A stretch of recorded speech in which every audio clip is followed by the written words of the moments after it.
Uh, is that lighting okay, or is this better? I'm working on new ways of lighting here.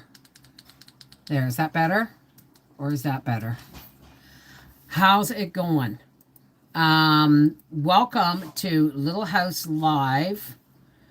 Oops, I forgot to put in day 9. Whoops. Little House Live, day 9. All right, here we go. Okay.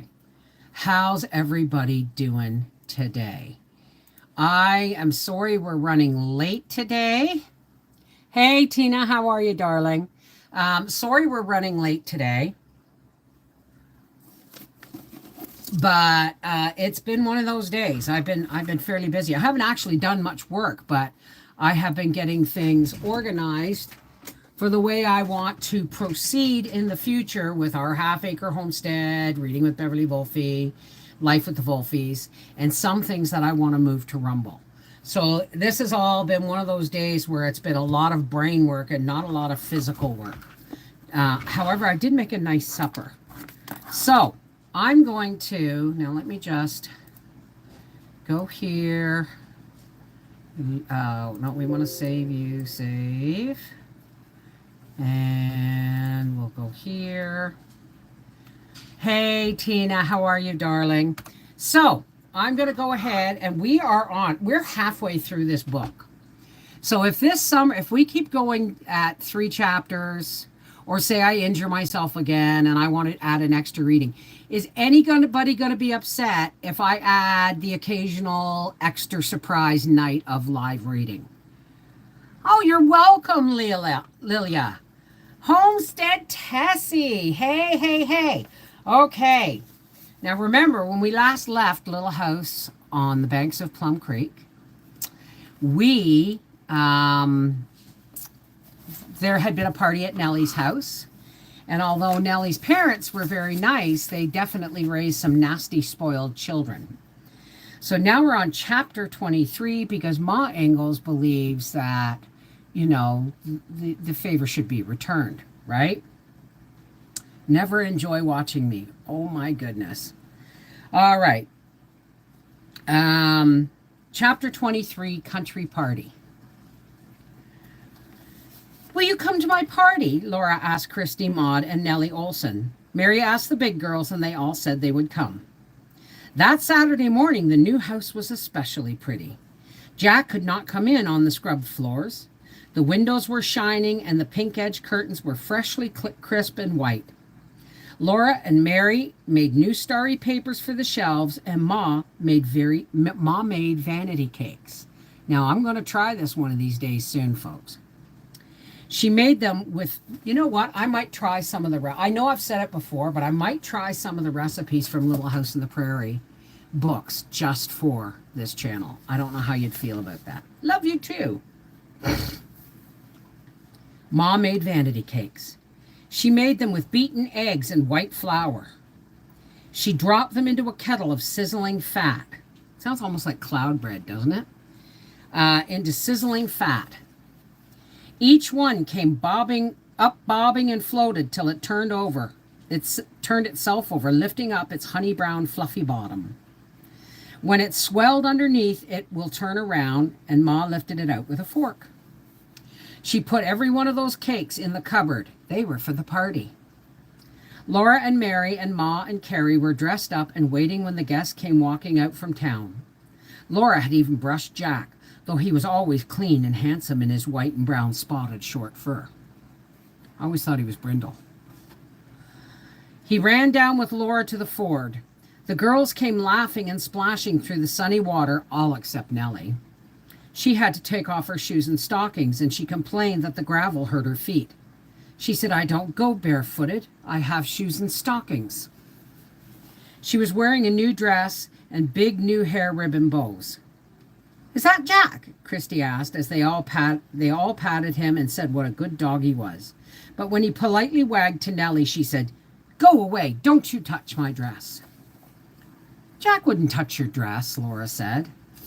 They went up the path between the blowing grasses and the wildflowers to the house where Ma was waiting.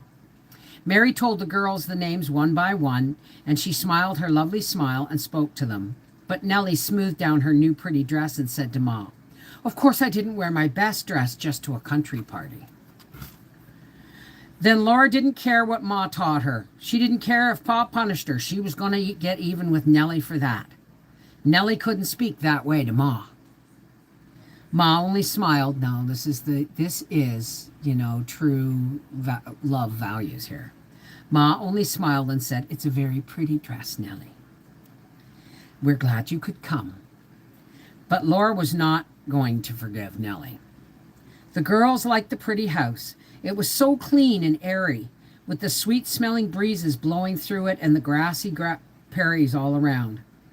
They climbed the ladder and looked at Laura and Mary's very own attic. None of them had anything like that. But Nellie asked, "Where are your dolls?" Laura was not going to show her darling rag doll Charlotte to Nellie Olson. She said, "I don't play with dolls. I play in the creek." They went outdoors with Jack. Laura showed them the little chicks by the haystacks, and they looked at the green garden rows and the thick-growing white wheat field. I didn't know they had chicks. They ran down the knoll to the low bank of Plum Creek. There was the willow and the footbridge, and the water coming out of the plum thicket shade, running wide and shallow over sparkly pebbles and gurgling under the bridge to the knee-deep pool. Mary and the big girls came down slowly, bringing Carrie to play with. But Laura and Christy and Maud and Nellie held up their skirts above their knees and went wading into the cool, flowing water. Away through the shallows, the minnows went swimming in crowds, away from the shouts and splashing. The girls took Carrie wading where the water sparkled thin in the sunshine, and gathered pretty pebbles along the creek's edge. The little girls played tag across the footbridge. They ran on the warm grass and played in the water again, and while they were playing, Laura suddenly thought what she could do to Nellie. She led the girls wading near the old crab's home.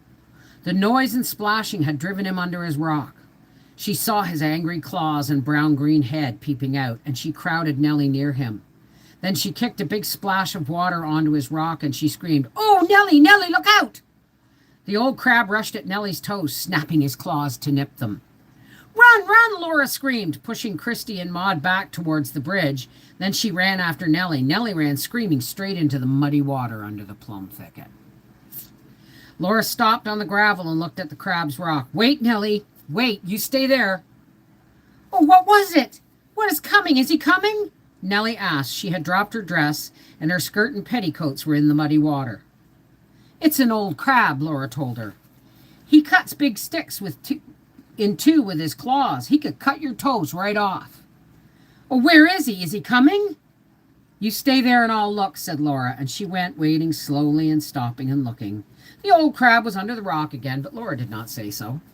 She waded very slowly all the way to the bridge while Nellie watched from the plum thicket. Then she waded back and said, "You can come out now." Nellie came out into the clean water. She said she didn't like that horrid old creek and wasn't going to play anymore. She tried to wash her muddy skirt, and then she tried to wash her feet, and then she screamed.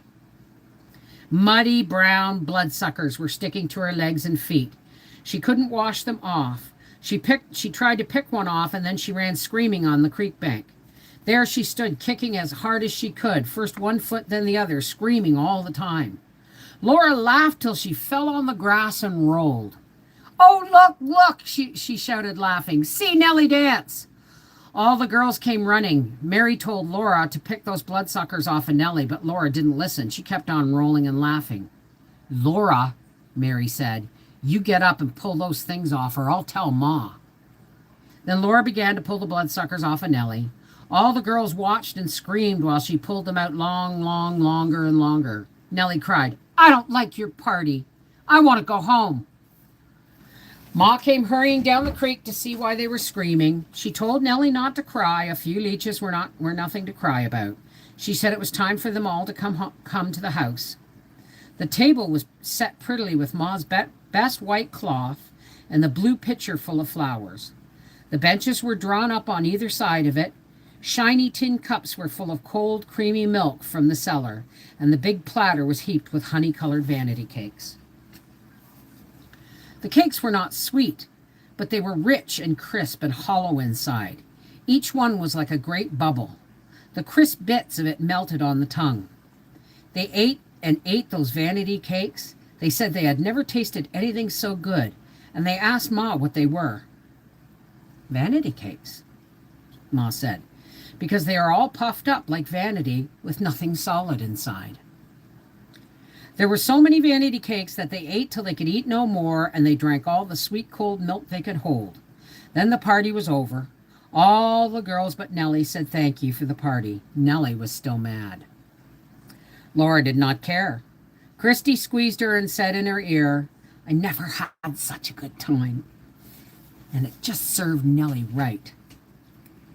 Deep down inside, Laura felt satisfied when she thought of Nellie dancing on the creek bank.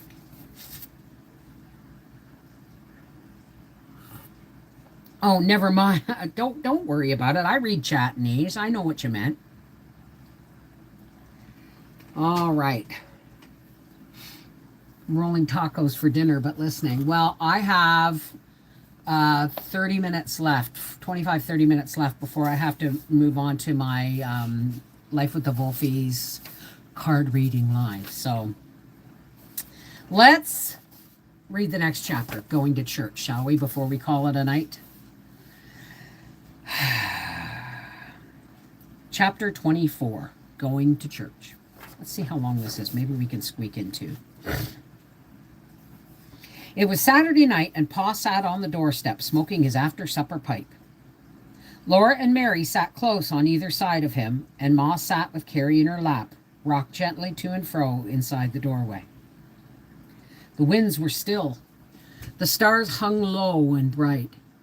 The dark sky was deep beyond the stars, and Plum Creek talked softly to itself. They told me this afternoon that there will be preaching in the new church tomorrow, said Pa. I met the home missionary, Reverend Alden, and he planned to be, he wanted us to be sure to come. I told him we would. Oh, Charles, Ma exclaimed. We haven't been to church for so long. Laura and Mary had never seen a church, but they knew from Ma's voice that going to church must be better than a party. And after a while, Ma said, I'm so glad I finished my new dress. You will look sweet as a posy in it, said Pa. We must start early. Next morning was a hurry. Breakfast was a hurry, work was a hurry, and Ma hurried about dressing herself and Carrie. She called up the ladder in a hurrying voice, Come on down, girls, I'll tie your ribbons. They hurried down, and then they stood and stared at Ma. She was perfectly beautiful in her new dress. It was black and white calico, a narrow strip of white and a wider strip of black lines, and white lines no wider than threads. Up the front was buttoned with black buttons, and the skirt was pulled back and lifted up to puffs and shirrings behind. Crocheted lace edged the little stand-up collar. Crocheted lace spread out on Ma's breast, and the gold breastpin held the collar on and the bow. Ma's face was lovely. Her cheeks were flushed and her eyes were bright. She turned Laura and Mary around and quickly tied the ribbons on their braids. Then she took Carrie's hand, and they all went to the doorstep, and Ma locked the door. Carrie looked like one of the little angel birds in the Bible. Her dress and her tiny sunbonnet were white and all trimmed with lace. Her eyes were big and solemn, and her golden curls by her cheeks and peeped out from under the bonnet behind. Then she saw her own pink ribbons on Mary's braids. She clapped her hand over her mouth before a word came out. She scrooged and looked down her back. Mary's blue ribbons were on her braids. She and Mary looked at each other and did not say a word. Ma, in her hurry, had made a mistake. They hoped she would not notice. Laura was so tired of pink and Mary so tired of blue. But Mary had to wear the blue because her hair was gone. Now here I got to ask something. If they passed the clothes down, why didn't Laura occasionally wear blue from Mary's passed down stuff? Right? But Mary had to wear blue because her hair was golden, and Laura had to wear pink because her hair was brown. Pa came driving the wagon from the stable. He had brushed Sam and David till they shone in the morning sunshine. They stepped proudly, tossing their heads, and their manes and tails rippled. There was a clean blanket on the wagon seat and another spread on the bottom of the wagon box. Pa carefully helped Ma climb up over the wheel. He lifted Carrie to Ma's lap, and he tossed Laura into the wagon box, and her braids flew out. "Oh, dear," Ma exclaimed. "I put the wrong ribbons on Laura's hair." "It'll never be noticed on trotting horses," said Pa. So Laura knew she could wear the blue ribbons. Sitting beside Mary on the clean blanket in the wagon bottom, she pulled her braids forward over her shoulder, and so did Mary, and they smiled at each other. Mary could see the blue whenever she looked down, or Laura could see the blue whenever she looked down, and Mary could see the pink. Pa was whistling, and when Sam and Dave started, he began to sing. "Oh, every Sunday morning my wife is by my side, a-waitin' for the wagon, and we'll all take a ride." "Charles," Ma said softly, to remind him that this was Sunday. And then they all sang, "There is a happy land far, far away, where saints in glory stand, bright, bright as day." Plum Creek came out of the willow shadows and spread wide and flat and twinkling in the sunshine. Sam and David trotted through the sparkling shallows. Glittering drops flew and waves splashed from the wheels. Then they were away on the endless prairie. The wagon rolled softly along the road that hardly made a mark on the green grasses. Birds sang their morning songs. Bees hummed. Great yellow bumblebees went bumbling from flower to flower, and big grasshoppers flew whirring up and away. Too soon they came to town. The blacksmith shop was shut up and still. The doors of the stores were closed. A few dressed-up men and women with their dressed-up children walked along the edges of the dusty main street. They were all going towards the church. The church was a new building not far from the schoolhouse. Pa drove toward it through the prairie grass. It was like the schoolhouse, except that on its roof was a tiny room with no walls and nothing in it. "What's that?" Laura asked. "Don't point, Laura," Ma said. "It's a belfry." Pa stopped the wagon against the high porch of the church. He helped Ma out of the wagon, but Laura and Mary just stepped over the side of the wagon box. They all waited there while Pa drove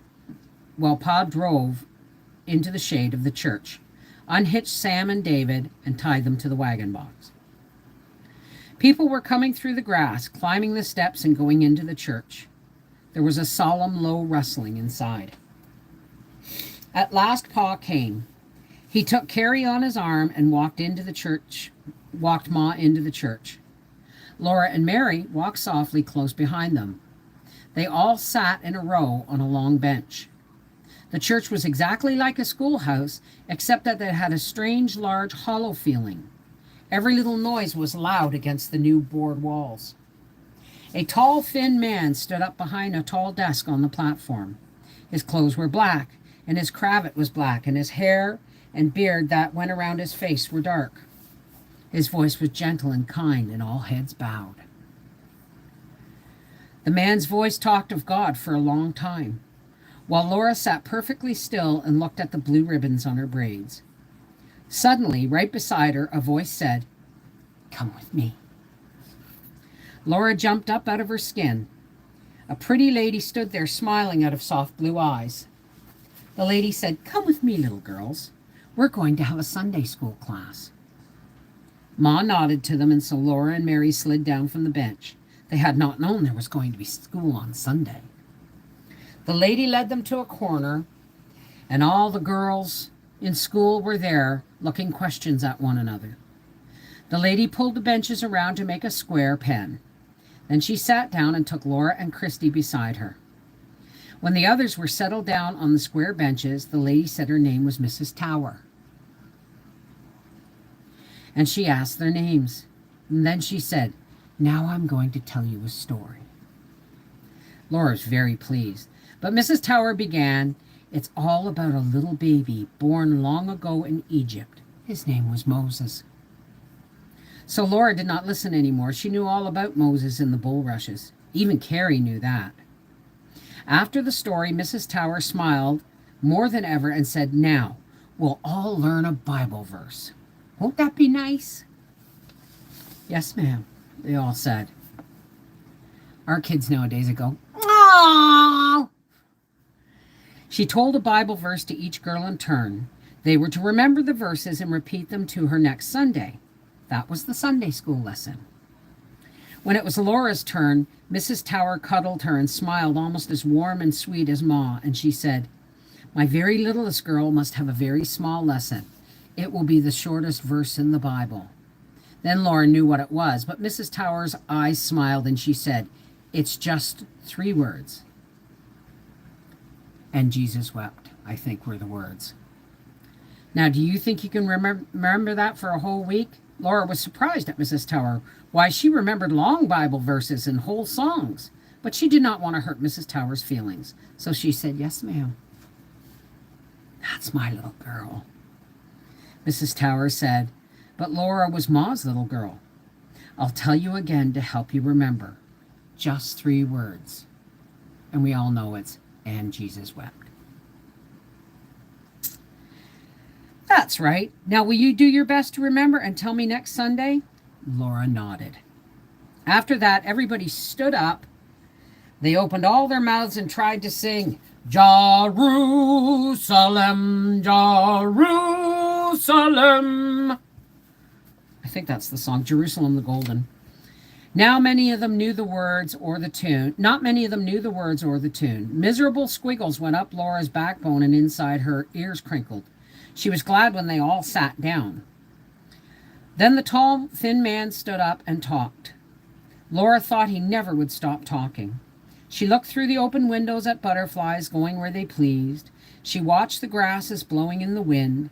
She listened to the wind whining thin along the edges of the roof. She looked at the blue hair ribbons. She looked at each of her fingernails and admired how the fingers of her hands would fit together. She stuck her fingers out straight so they looked like a corner of a log house. She looked underneath the shingles, overhead. Her legs ached from dangling still. At last, everyone stood up and tried again to sing. When that was over, there was no more. They could go home. The tall, thin man was standing by the door. He was Reverend Alden. He shook Ma's hand and he shook Pa's hand, and then they talked. And he bent down and he took Laura's hand. His teeth smiled in his dark beard. His eyes were warm and blue, and he asked, "Did you like Sunday school, Laura?"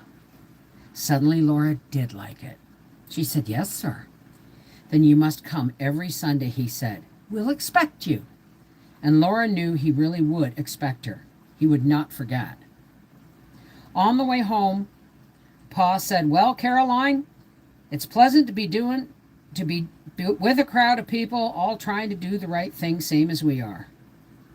"Yes, Charles," Ma said thankfully. "It will be a pleasure to look forward to all week." Pa turned on the seat and asked, "How do you girls like the first time you ever went to church?" "They can't sing," said Laura. Pa's great laugh rang out, and then he explained, "There was nobody to pitch the hymn with a tuning fork." "Nowadays, Charles," Ma said, "people have hymn books." "Well, maybe we'll be able to afford some someday," Pa said. After that, they went to Sunday school every Sunday. 3 or 4 Sundays they went to Sunday school, and then again the Reverend Alden was there, and that was a church Sunday. The Reverend Alden lived at his real church in the East. He could not travel all the way to this church every Sunday. This was his home missionary church in the West. There was no more long, dull, tiresome Sundays because there was always Sunday school to go to and to talk about afterwards.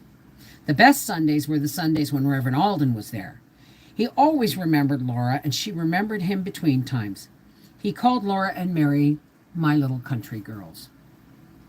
Then one day, while Pa and Ma and Mary and Laura were all sitting at the dinner table talking about that day's Sunday school, Pa said, "Well, if I'm going to keep on going out amongst dressed up folks, I must get a pair of new boots. Look."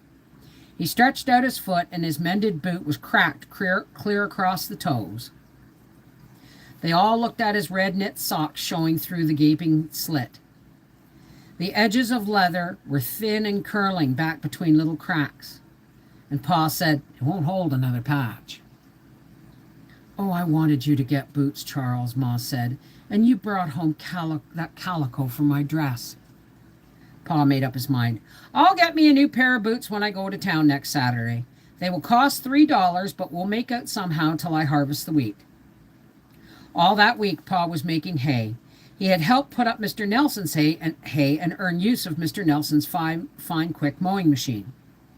He said it was wonderful weather for making hay. He had never known such a dry, sunny summer.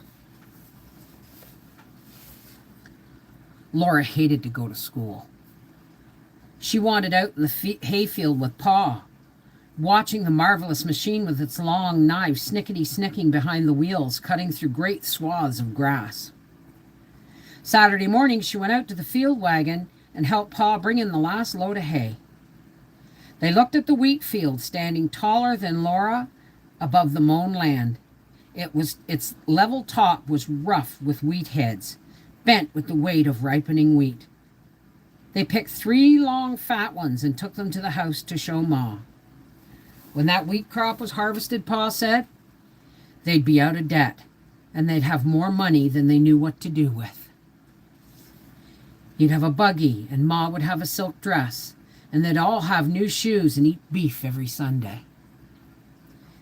After dinner, he put on a clean shirt and took the $3 out of the fiddle box. He was going to town to get his new boots. He walked because the horses had been working all that week, and he left them home to rest. It was late that afternoon when Pa came walking home. Laura saw him on the knoll, and she and Jack ran from the old crab's home in the creek and up to the house, into the house behind him. Ma turned around from the stove where she was taking the Saturday baking of bread out of the oven. Where are your boots, Charles? Well, Caroline, Pa said, I saw Brother Alden, and he told me he couldn't raise the money enough to put a bell in the belfry. The folks in town all had given every cent they could, and they lacked just $3. So I gave him the money. Oh, Charles. Pa looked down at his cracked boot. I'll patch it, he said. I can make it hold together somehow. And do you know, we'll hear that church bell ringing clear out here. Ma turned quickly back to the stove, and Laura went quietly out and sat down on the step. Her throat hurt. She did so want Pa to have good new boots. Never mind, Carolyn, jeered Pa, saying, it's not long to wait till I harvest the wheat. I'm sorry, folks. Let me see. We have 10 minutes. I don't think I can read this one. You know what's coming up, right? Well, I didn't have duct tape back then. Books with the same theme. Do you not know, Trash? Do you know that I have these all on playlist, eh?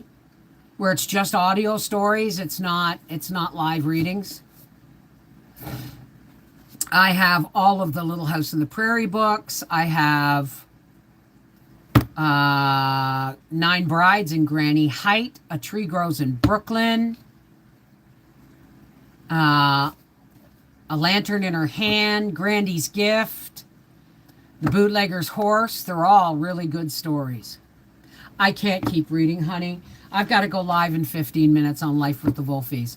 But listen, maybe I'll make it back next time for 6:30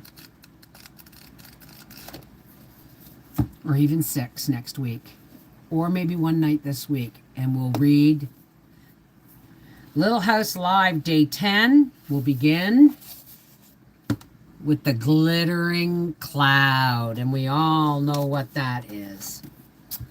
All right, folks, thanks for joining me for Little House Live. You're more than welcome. You're more than welcome. And remember, folks, come this fall, I'm not reading the next Anne of Green Gables series.